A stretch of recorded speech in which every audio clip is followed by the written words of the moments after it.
Picture this. You travel to a historic site, camera poised, ready to capture centuries of stories, only to be met with a steel-hard refusal.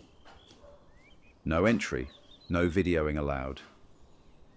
That's not how I imagined my visit to the magnificent Upnor Castle unfolding. It was a jarring, unexpected turn that left me standing outside, staring at the ancient walls with a mix of frustration and bewildered curiosity. Why can't a hobbyist video creator video this castle? And what does it mean for the modern traveller trying to experience history? Good morning, folks, and welcome to the David Wilson Out and About YouTube channel. Well, all good intentions. Today's video was supposed to be a documentary style video on Upnor or Upnor Castle in Kent. It's not far from where I live. It's about 15 miles, but I got down here about 9 a.m. just to take a walk around and do a recce. I've never actually been here before. I've seen the castle from the other side of the river, which is Chatham, but never been to the castle, so I was very much looking forward to this, and this was on my bucket list. Now the castle opens at 10 a.m, so after my walk I just sort of sat down, had a little break. Dead on 10, castle opened up. I was the first in through the door, big smile on my face, really looking forward to getting on with my filming. I've spent quite a few days researching the history, writing a script, recording voiceover, because what I tend to do at places like this, due to the amount of visitors, I tend to just get my shots. I set my shots to my audio rather than do it the other way around. So anyway, met the lady, went to produce my card, and she said to me, what are your intentions? So it took, for a moment, I thought, what do you mean, what are my intentions? I'm visiting the castle. Anyway, then I realized she was looking at the camera. Now I'm recording now on the DJI Pocket 3, which is quite slim and tall, and it's on a selfie stick, so it's quite unobtrusive, but it's obviously a camera. So I said, I'm just an older guy that likes to go around recording castles and places of historic interest in the county. I live in Kent, and I'm just trying to document some of the historic buildings we've got. And then she said, well, you're not allowed to film. You have to contact, I think I would have to contact the council regarding like commercial.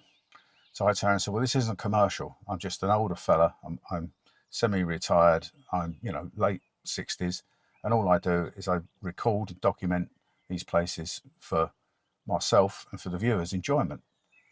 So apparently she said that recently she'd been wrapped over the coals or pulled over the coals by her boss, who sent her a copy of a video. And she was saying that she thinks that I should now contact them and get permission to film. So with that, once again, I said to her, well, as I said, I'm just an older fella trying to enjoy myself. So she was sort of borderline. She was more or less saying, well, okay, and I turned around and I said, look, do you want me to go? Bottom line is, do you want me to go? Because we've been talking for a few minutes now. And she said, yes. So I left. Now, I'm getting really fed up with this. I mean, English Heritage, National Trust are doing it on some of their properties. What is your problem? You are registered as charities. Yes, you hold events and you make large amounts of money out of those events. Good. They go to hopefully the uptake of the building and to pay the staff. But what about us normal, everyday visitors that just want to come along, take photos, film? I'm sure you're allowed photographs, but to just film it, document it. Surely, if I do a good job of documenting the castle and the surroundings, it's good for business, for you, not for me. I'm not a business. I do not class my channel, my YouTube channel, as commercial. I do this as a hobby. This is my spare time. So anyway, what I've done, I come back to the car, obviously had the and thought I better just sit here for a while and calm down. So after a few deep breaths, a drop of coffee, I thought, do you know what? I took a walk around it earlier. I went down to the beach. Tide wasn't fully in. I think it's about 12 o'clock before the tide's fully in.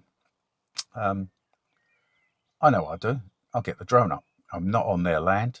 I'm perfectly entitled to get my drone up on the beach area.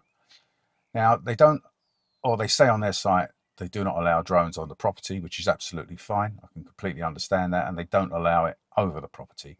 That is absolute rubbish. You do not own the airspace above the property. I tend to fly at anything from 150 to 350 feet.